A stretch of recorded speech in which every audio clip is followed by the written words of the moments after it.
federal judge forbids convicted killer Jason Starr from disposing or spending his financial assets. Prosecutors feared Starr planned to dissipate his bank accounts following his conviction last week on murder for hire charges. News 4's Ken Curtis is in our newsroom. And Ken, did those prosecutors fear Starr would dispose of those assets before his sentencing? Kinsley, that's exactly what they feared because they think that money may be needed for restitution. Jason Starr may be ordered to pay at his sentencing, which is likely by the end of this year.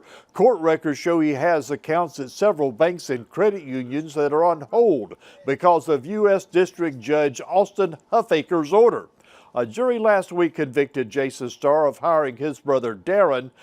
They conspired, the jury decided, to kill Jason's former wife.